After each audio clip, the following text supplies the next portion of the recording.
made out of concrete and steel, a suspension bridge, the Tacoma Narrows Bridge. Cars and trucks and buses are going over it every day. And unfortunately, where they built this bridge, there was a steady wind blowing across it. And one day this wind induces a small vibration in the bridge, hardly noticeable. But the frequency of the vibration matches the resonant frequency of some part of the bridge. And the vibration gets larger and larger and larger until the bridge collapses into the river below.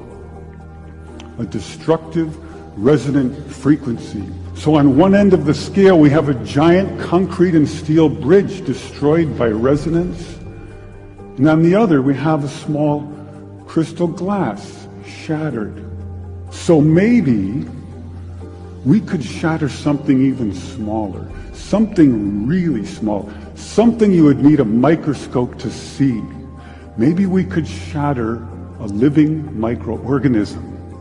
So maybe we could change a biological living liquid crystal with a special electronic signal.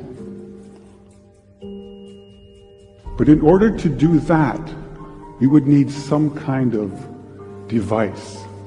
So we search the US patent database, and we find this invention by a physician, Dr. James Bear of Albuquerque, New Mexico.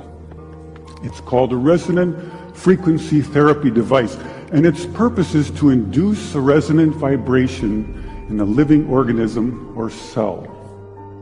If I put in, say, 100 hertz, out will come 100 pulses per second. If I put in 200 hertz, we'll get 200 pulses. So now we're searching for the magic frequency. And we start with 100 hertz, and we look through the microscope to see if anything's happening. We watch for 5 minutes. Nothing happens. So we try 101 hertz. We look through the scope for 5 minutes, and nothing happens. So we try 102, 103, and so on. Over the course of 15 months, we try hundreds and hundreds of frequencies, if not thousands, until we find the magic combination. The answer is you have to have 2 input frequencies, one low, one high, and the higher frequency must be 11 times the lower. It's what we musicians would call the 11th harmonic. And when we add the 11th harmonic, we begin to shatter microorganisms like a crystal glass. These are the first videos taken. We showed these videos to our friends in the biology department. They said they hadn't seen anything quite like it. It seems to be a new phenomenon.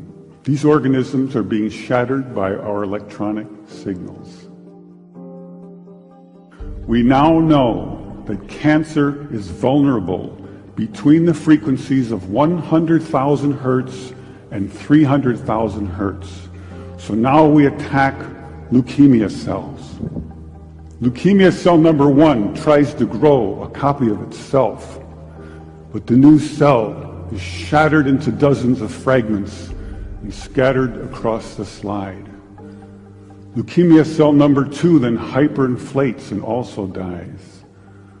Leukemia cell number 3 then tries to make another cancer cell.